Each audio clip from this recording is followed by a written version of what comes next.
Welcome to the Infinite Wealth Podcast. I'm Cameron Christensen, along with our co-host Anthony Faso. We just wrapped up our interview with Todd Langford, right? Someone we know and respect very well. Mhm. Anthony, what's your 2 cents here?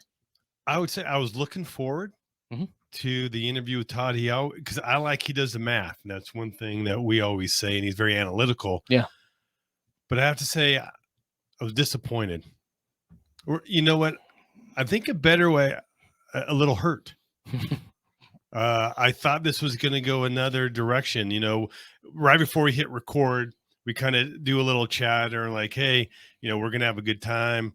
Feel free to make fun. We're going to have some zingers. Now we're keeping score, called the IWZs, Infinite Wealth Zingers. I'm like, you make fun of Cameron, you get a point. Since I'm keeping score, you make fun of me, you get half a point. And it's easier. Yeah. Well, good one. he had no zingers to you at all. I even set him up like, hey, you want to make a comment about Paul Mitchell? Let's keep that reoccurring theme. And about you, 4 about me, which again is only 2 points, but still, I was a little disappointed in Todd. It's actually kind of nice. Todd and I go way back, so I like you, Todd. Yeah. But Todd always brings it. Mhm. And he has some great knowledge, and some of the takeaways that I had today was we always like to get people's backstory, right? And he had talked about how he started in actually working for an estate planner, but he started looking into the math about whole life.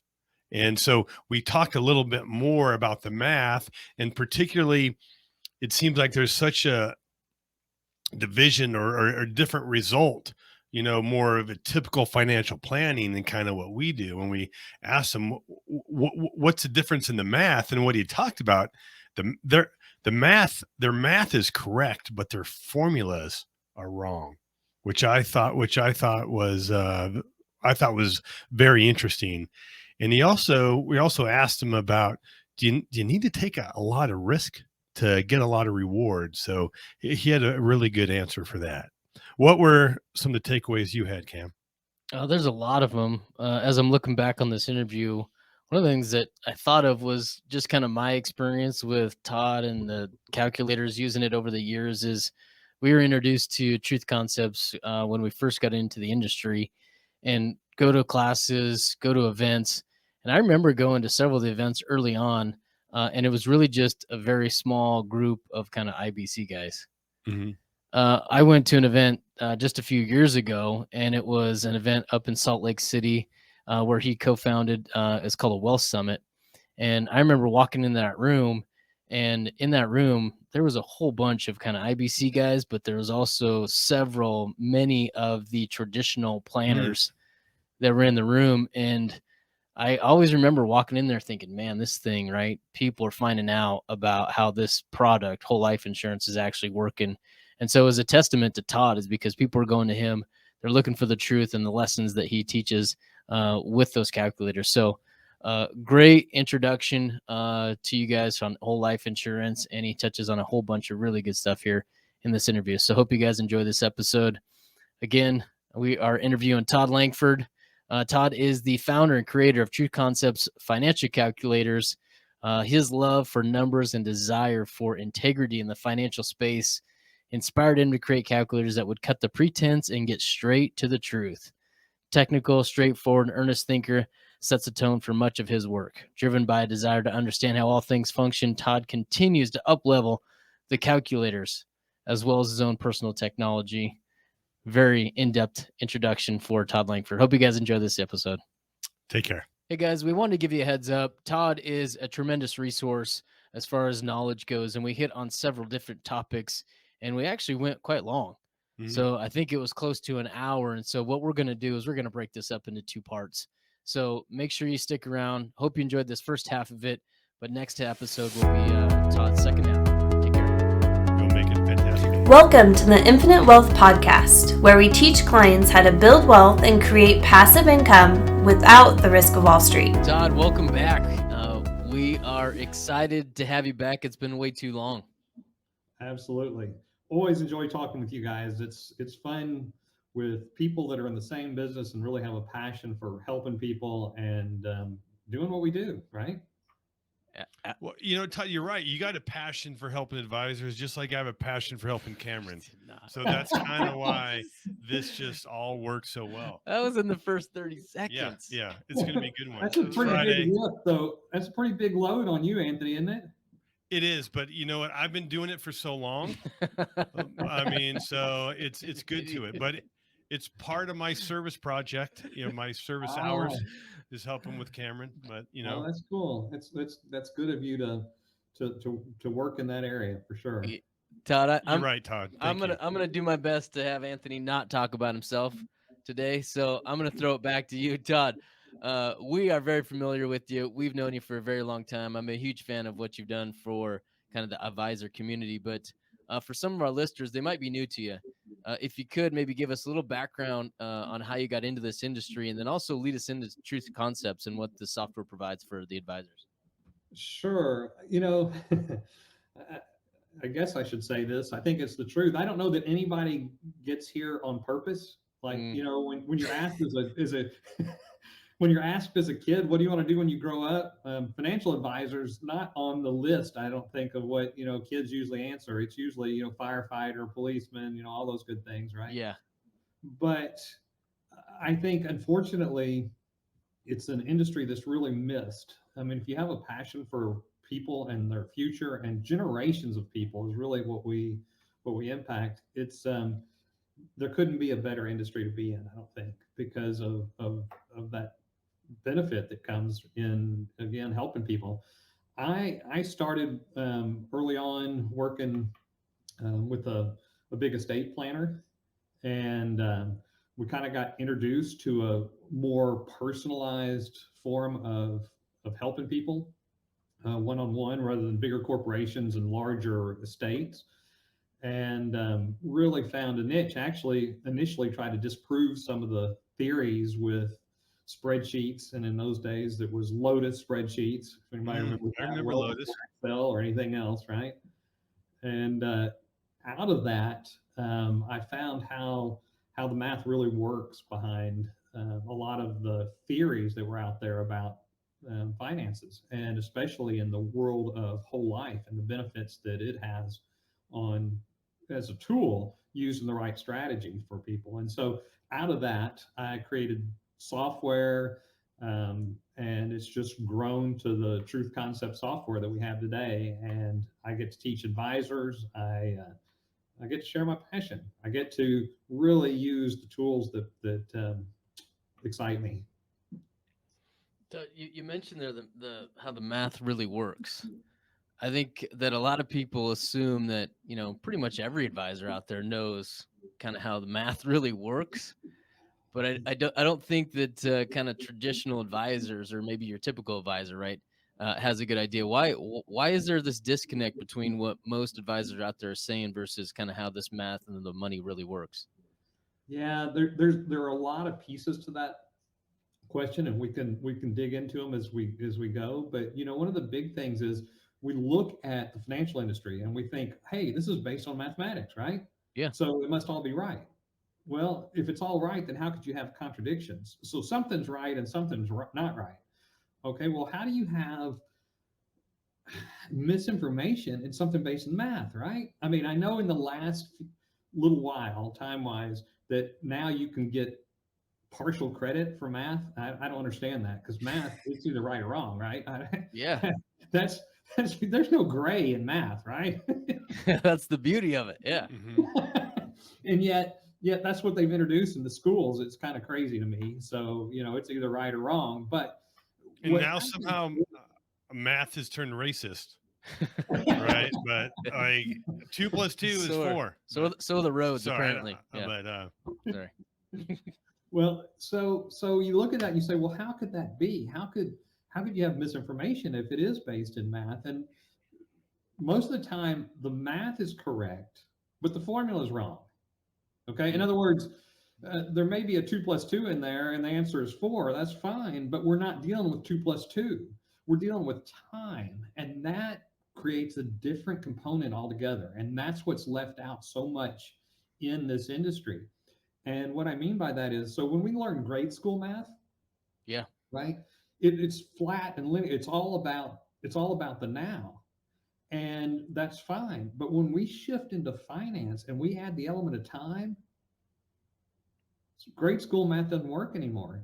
It's a whole different element. And if we don't account for time value of money, then our answers may be, the math behind what we did may be right, but the formula again is wrong because we haven't accounted for time, and that makes a big difference. And so what we see is examples taken out of time, and the comparisons are interesting because a lot of times, like on the investment side, we'll see something compounded. In other words, using the time value of money. So it's compounded out over time to get an answer out in the future. And then the costs, instead of also compounded out, they're just all added together, right? Well, that's a serious misrepresentation. Not, a lot of times not on purpose, just it's a lack of understanding, right? And we have to always, when we're talking about finance, is include the time value of money, unless we're talking about just what's going on exactly right now. But typically that's not the thing, right? We're looking out 30 years. Well, okay, if we're looking out 30 years, then time has to be entered into the equation. Todd, what for some of our listeners and for Cameron, can you define time value of money? Well, time value of money is the values of dollars over time. If it gets a little confusing, I think, for people, and why it's kind of avoided with the idea of opportunity cost. So on the accumulation side, I think most people understand the time value of money, right? It's the idea that if I put money in this account, that it grows over time and I get interest on that this year, and next year I get interest on that plus interest on my interest, and that compounds over time, and that gives you the time value of money. What's less obvious for people is that is the time value of money on costs. And the same thing happens. If I have to pay taxes on an account, if I'm comparing one account that doesn't have any tax on it against another account that has tax on it, I can't just add up those taxes over time and subtract them off of the result, because each one of those tax dollars I paid had the ability to have done much more than that. Okay, well, that sounds like kind of phony math. It's like, yeah, but I didn't have the money, so I didn't do it. So how can we compound it? But I'll tell you how you can see it is because in the real world, people have a finite amount of money, right? Mm-hmm. Okay, so that money had to come from somewhere. And eventually, if your accounts are growing, that tax gets bigger and bigger. You're going to have to start taking it out of your other assets. Well, when you take it out of those assets, you can actually see, man, this didn't just remove the money by the cumulative amount of the tax I paid, it removed it by the amount of tax plus the interest that I should have earned on that account. And then it starts to come back around. And so those are some of the pieces that are really difficult for the average person to understand, and why a financial advisor really needs to understand it and help relay that to their clients. Right. Todd, you said early on you would look at the math on whole life.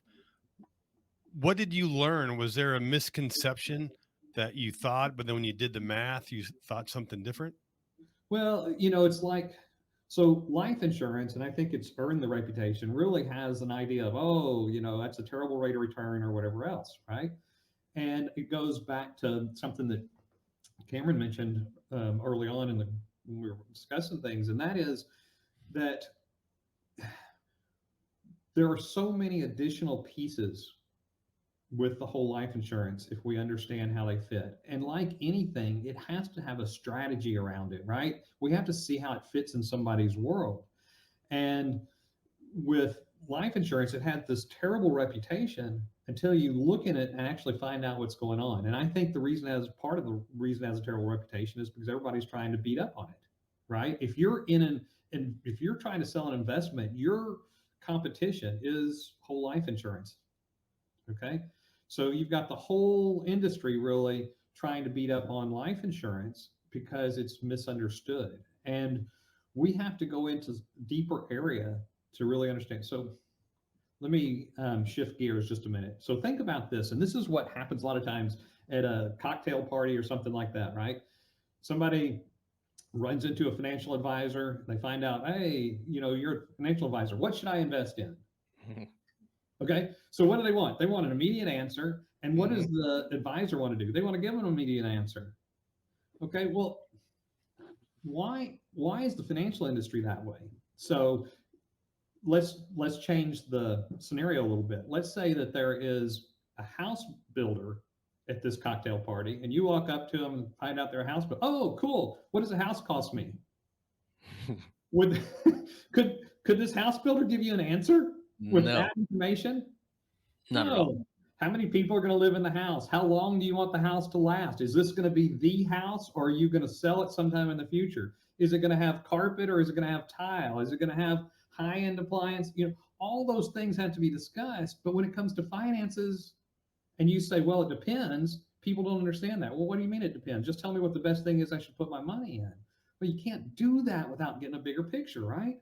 And so that bigger picture is hard for people to sit on, but you have to know that, because the strategies that occur are important as to what fits those pieces. What are those goals? What are those desires? What is the long time piece that you want to do? And like when Chris and I were talking about it, he said, many times you're looking at comparing one asset against life insurance immediately this year. Well, wait a second, this is a long-term planning tool, right? We need to look at it over the life of what you're going to be doing, Mr. Client. What do you have in your future? What does that look like? We can't look at everything today without, again, having that element of time in there and seeing how those strategies impact. Because one of the things that I found out, and this goes back to finally answer your question, Anthony, and that is, what does having that life insurance in place in the future do to unlock the other assets that we have? And what we find out is that whole life insurance paired with other assets makes all those assets way better. How so? Well, one of the ways is that I like to kind of talk about with clients is, let's say that you knew without a shadow of a doubt that in your future you were going to win the lottery. Would that change how you spent money today? Yeah. Yeah, absolutely. Right? Yeah. It unlocks other assets because that's going to be dropped into your estate at some point in time, right?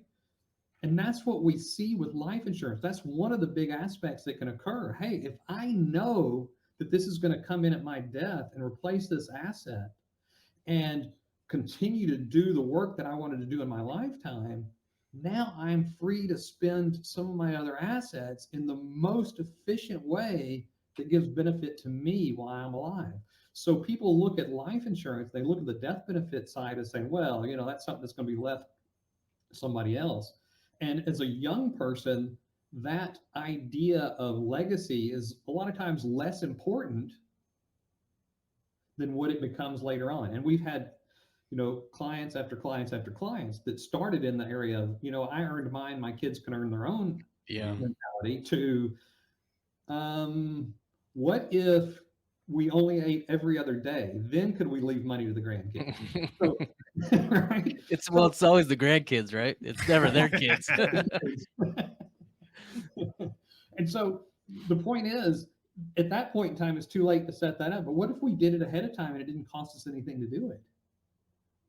And so that if we have that mentality, we can actually take advantage of that in the future. But really, more importantly, or at least as importantly, I think, is because that is going to happen in the future, we get to more efficiently spend the money that we've put there, right? It becomes the kind of the permission slip to allow us to spend our assets in a way more efficient way than we would if we didn't know that was coming in to replace it. Todd, actually, what you just said hit home with me. Like when I first got in this business, one of my mentors was talking about the legacy, and I was like, I didn't say it out loud, but I'm thinking, man, I want to make sure I can pay my mortgage, and I'm trying to pay my bills. Like, the last thing I'm thinking about is leaving money for other people. But then as my career grew and I became more financially astute and had some more assets, now I'm start thinking, particularly now I'm thinking, now I have a grandchild, and I'm start thinking is how difficult this economy or buying a house is now. How difficult is it going to be for my son and my grandchildren? So now I've really changed my legacy goals, but part of it was I needed to get to a certain level. I needed to make sure I took care of my immediate family, immediate bills, and now I'm more open up to helping the next generation. Yeah. And, there's an interesting thing, the whole black swan idea. I think you guys are familiar with. And, could anybody have predicted COVID? No. Could anybody have predicted 9/11? No. Could anybody have predicted 2008, 2009? No. Well, not exactly what it was, but that something was going to happen. Absolutely. Right. Mm-hmm. And so many financial plans are put together with the idea of everything works out perfect, you're going to be in good shape. Well, guess what? It's never worked out perfect. That's why that's why we have black swan events. We don't know what they're going to be, right? But we know there's going to be something. And so one of the things that I talk often to my clients about is this idea of, look, most of my clients would rather have 100% chance of getting a 95% of their target wealth than a chance of getting to 100% and a strong likelihood of well less than that, maybe less than 50%. Okay. So in other words, trimming a little bit off to make sure it happens is much better position, knowing that we're going to have events over the next however long that is. And that time frame's getting longer, right? We're living longer and longer and longer and longer. So it becomes way more important to have that stuff in place and be able to guarantee that it's going to be in place. And so many people look at the protection side as being against the accumulation side. But what if we could do both? Wouldn't that be cool? Great. Sorry, I'm not sorry. I'm interrupting you. But yeah, go ahead. You'd mentioned about these black swan events and that we can't predict them. Definitely true. But if we look back at history, there's some black swan events. We don't know when or what they're going to come, but they have come. And, Cameron and I did research and went back to the 1900s. There's been a recession every single decade. So there shouldn't be a surprise that there's going to be another one. We just don't know when or how long. But just like you mentioned, that's something that we need to incorporate in our overall plan, because there's going to be some sort of black swan event. And, 08 is what really opened up my eyes, because I anticipated everything was going to go just how my financial planner had told me. And then you weren't very smart then, were you, Anthony? He still isn't, Todd. He still isn't. But now, knowing that there's going to be some sort of event, we can plan for it, not only to protect our family, but also that can create opportunities. Because the people who didn't plan, assets are going to be on sale. The banks are going to tighten up, and we're actually seeing it now, particularly on these regional banks, which means there's going to be some opportunities, and we need to be in a place where we have liquidity so we can take advantage of those opportunities. Absolutely. And that's, the position of cash is such a great position to be in, but who wants to be there at 0.5% or less, or 0, or even having banks charge you for having money sitting there, right? Yeah. And I know, Cameron, you were going to say something, but I'm going to interrupt you one more time. You done yet? You done yet? I just want to take a little moment to know, when we have a podcast interview, we're streaming it on LinkedIn, YouTube, and Facebook, which not only can you get an unedited version, but also, more importantly, you have the opportunity to ask us questions. So if you're watching live now, feel free. If you got a question for Todd, or you have some question about hair care and Paul Mitchell, throw a question in the comment, and we got the time to answer. And if you're watching the recording or listening on your car, let's make sure that you don't miss these opportunities. So we suggest that you subscribe to our YouTube channel to be notified. Now, Cameron, may I speak finally? Yes, I wasn't please. even joking earlier. Todd thought I was joking when I said I'm going to try to keep Anthony talking at a minimum today, but I'm not. I'm failing so far. Todd, the idea that I had earlier was we meet clients kind of face to face, and what you had touched on a minute ago is just kind of talking about some of the way that clients view their financial investments and those things. What I found is it's very short-sighted. And the example that came up was that I was talking to somebody the other day, and we looked at it kind of one strategy versus another. In about 10 years, they were about even. And the client was like, well, this is crazy. Why would I ever do it? And then we extended that out to 30 years, and there was well over $1 million difference between the two strategies, right? And so I think part of the education that we give clients is have a much longer, broader perspective on it. But my question, right, is I know that you deal with a lot of advisors, and a lot of advisors are kind of approaching truth concepts and getting exposed to some of these ideas and truths a little bit differently. What's been your experience with the way that some of the advisors, maybe from the investment side, have kind of embraced or not embraced some of the teachings that you've had over the years? Hey guys, we wanted to give you a heads up. Todd is a tremendous resource as far as knowledge goes, and we hit on several different topics, and we actually went quite long. Mhm. So I think it was close to an hour. And so what we're going to do is we're going to break this up into 2 parts.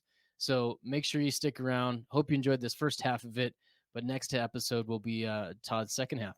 Take care. Go make it a fantastic day. Thanks for listening, and be sure to subscribe so you don't miss out on the next episode. Also, check out our website, infinitewealthconsultants.com, to find our podcast along with other additional resources.